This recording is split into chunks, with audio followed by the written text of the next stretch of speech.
Oh, hi there. Thanks so much for showing up here learning. It's Mr. Jennings, and I think I've overcome my technical difficulties to bring you this lesson. It's my third time starting it. Let's go! Okay, so we are talking about applying our knowledge of exponential functions to money. This is very much a y equals a b to the x situation, but dress it up a little more. Okay, so all of your understanding still applies here. A is our initial value. And just like that, P is present money, or the principal that we invest.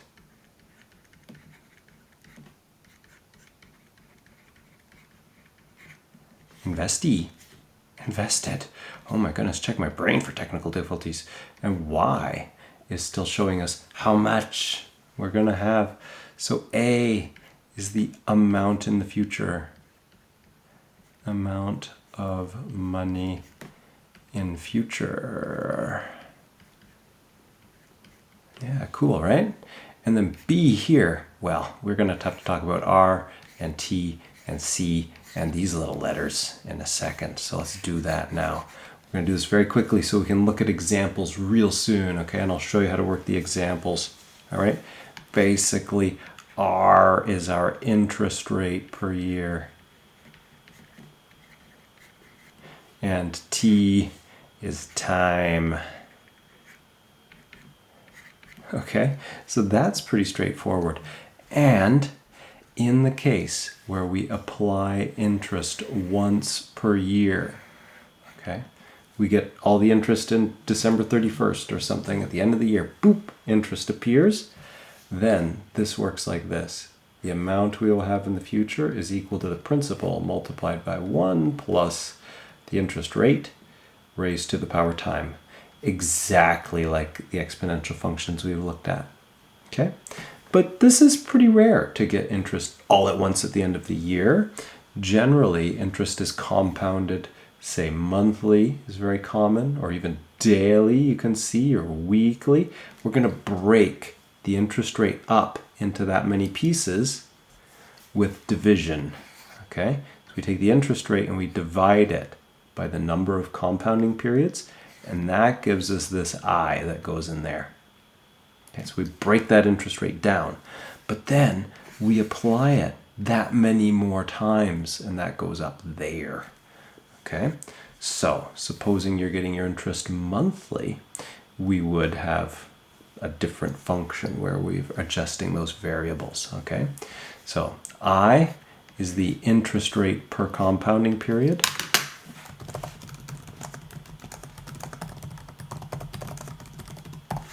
And then N, still a function of time, number. Okay, so if we compound more frequently, actually it's good for your money. Even though that rate gets smaller, the number of times gets bigger, and it's good. Okay, so let's take a look at some questions. Suppose we take $10,000 and we put it in a savings account. The compounds interest at a rate of 8% per year. Okay, so we're in some kind of annual situation. Here's our P, okay? P equals 10,000. And then here's our R, all right? It's per year, so our compounding frequency equals 1. When this is true, you just ignore it. Multiplying by 1 or dividing by 1 doesn't change the number. And we have T time, T equals 5.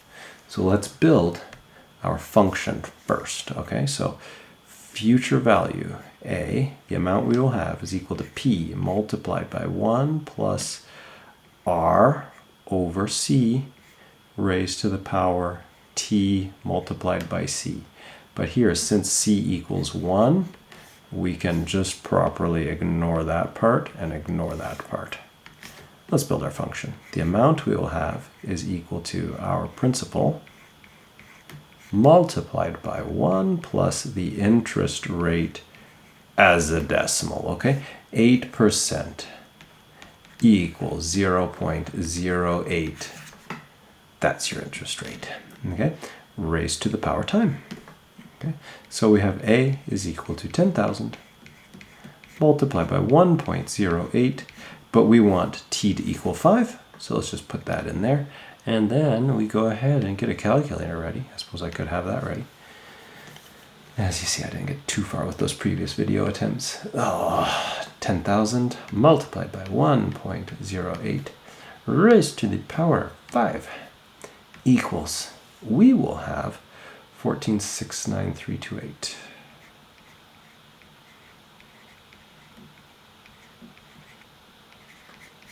That's how much money we will have.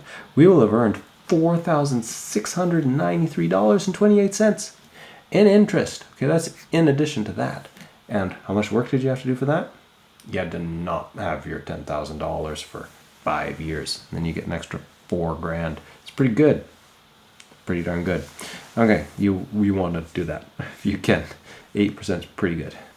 Okay, but how much more would we have if we had compounded quarterly?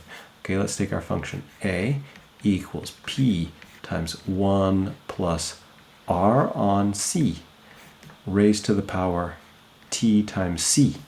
Okay, quarterly C equals 4. Okay, so we're going to use that in this function. Our amount is going to change. Our principal's not. We're still investing $10,000. We have 1 plus. Let's work out R on C. Just do your mini formula here. This is 0.08. That's our interest rate divided by 4.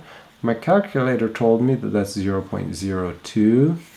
Okay, so that's what we're going to have in there. Okay, 0.02 raised to the power, wait, we had T equals 5, but now C equals 4. So I want to work out TC, that's 20. Okay, that's 5 times 4 to the 20. Okay, A equals $10,000 raised to the multiplied by 1.02. So it's lower interest rate, but 20 compounding periods. Okay, because we add interest quarterly, we get 1/4 the usual interest 4 times more frequently. Let's see how different it is, everybody. So we punch it this way. 10,000 multiplied by 1.02 raised to the power 20. Oh, equals 14,850. How much? 85947. $. Which one did better? Wait, this one is better by about like a little over 150 bucks. Okay. Wait, I thought you were excited about compounding frequency. Nah, I wasn't really that excited about compounding frequency, okay? Everyone seems to overestimate how important compounding frequency is, even people who are good at math. It's like, I'll say things like it's insignificant. Clearly 150 bucks is not insignificant, but it's like orders of magnitude smaller than the 4 grand that we make, okay? Let's not get too excited about compounding frequency. Clearly I'd take more if I can get it, but it doesn't make that much of a difference. Okay. Now, these are different types. So this is the model that you're going to use to solve future value questions. Okay. Use this function if C equals 1. If C is not 1, you have to figure out what C equals, and I tell you here. Okay. If you're getting interest weekly, you divide the interest by 52 and multiply the number of compounding periods by 52. Keep lots of decimal places if you insist on not doing things exactly. Okay, I would do things exactly if I were doing this work. Okay, if you have a compounding frequency, use this formula. Or work out your R and C and your TC separately like this and use that formula. I mean, both are okay. Okay, here, I'm going to write this other formula over here in black because I prefer to just see all my stuff. A equals P multiplied by 1 plus R on C raised to the power TC. Okay, let's just take that and put them into the equation in the proper places. Okay, right, so you can definitely use that. Okay, let's keep going. Now, suppose we have the other problem where we want to solve for P. We don't, how much do we need to invest now? Like P equals, we don't know. We don't know what the P is. Okay, we don't know how much to invest. We do know that A, we want it to equal this. Okay, we've got T equals 10 years, and we get 12% equals 0.12, that's our R value. Okay, so I would annotate these types of word problems and put all my little notes in there to check and see what everything is before I build my functions. Okay, so let's take a look. If we worked from here, P equals, A equals P multiplied by 1 plus R on C, whatever, raised to the power T. In this case, C is 1 because this is annually, if I don't tell you it's annually. Well, I can just divide here both sides by 1 plus R raised to the power T. And if I divide both sides by that, then I get this beautiful equation. P equals A on 1 plus R raised to the power T. So that's one way that I can start with a rearrangement and solve for it. Okay, so let's do that. Okay, let's use that equation here. We're working green in honor of money. We need this much invested up front to have $20,000. That is our A. Okay, but we're going to be doing that at 1 plus 0.12 for some amount of time, 10 years. Okay, so P would be equal to 20,000, my apologies, divided by 1.12 raised to the 10. And then we crunch that on the calculator. All right, so we are going to be calculating that line, 20,000 divided by, put it in brackets, 1.12 raised to the power 10. It was 10, right? I'm getting heebie-jeebies. Yes, it was 10. And the brackets. So that's our how much it's going to grow by. 10 years at 12%. It's going to a little more than triple. It's amazing, eh? We only need... That doesn't feel right. It's right. I punched it right. That's right. Wow. 12. Triple in 10 years. 12%. I'm amazed. Okay, so we will need to invest P equals, gosh, I should just throw this on my other monitor so I can read it, 6439.46.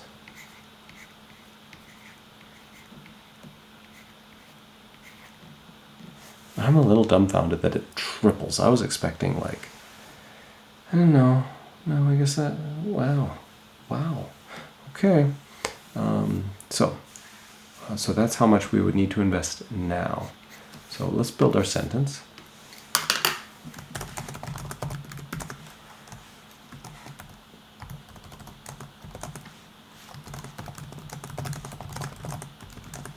If you can get 12% interest, I would encourage you to jump at that. That's very strong interest. And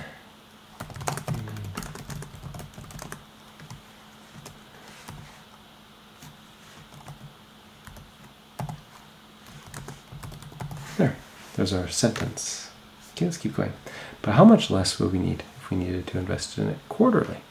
Okay, well, let's just revisit this function here. P equals A on 1 plus R on C raised to the power TC.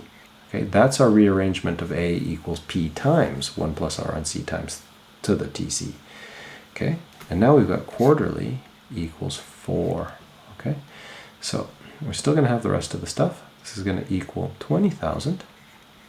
That's A divided by 1 plus, wait, we're still quarterly. Okay, so quarterly, so this is equal to C. And so we're going to have 12% or 0.12 divided by 4, that's R on C, is equal to 0.03. Okay, so we're going to have 1.03 raised to the power, well, we still have it 10 equals time, but C equals 4, so TC equals 40, 4 times 10. Okay, so we're going to be raising that to the power 40. And then we're just going to crush that on calculator. Clear. 20,000 divided by 1.03 raised to the power 40. Well, we need less. 61313. Yeah, that's beautiful. 613114. Darn well rounding. Okay, I'd give the extra penny back so that I have a pair of emerps around there. So that's how much we would need, and that is less. It was less by about $300.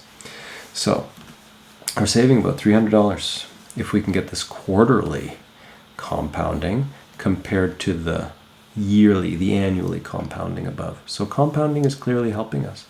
So let's do the subtraction. Okay, so we have 6439.46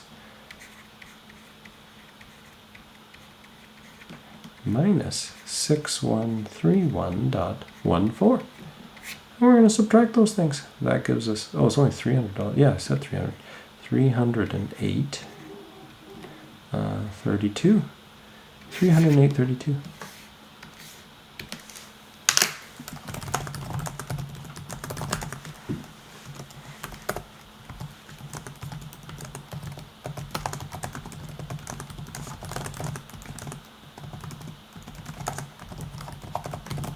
There. And there's a statement.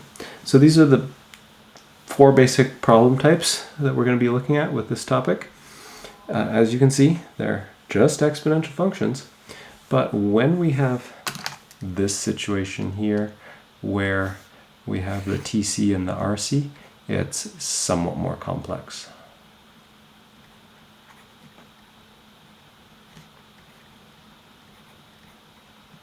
I would be careful and work things out on the side and then put them into our functions and work it that way. That's my preferred method. You can find yours. Find a way, practice until you can get the right answer consistently. I hope that helps everyone, and I hope that you enjoy practicing these skills. Any questions, hit me up by email or grab me on Monday. Bye.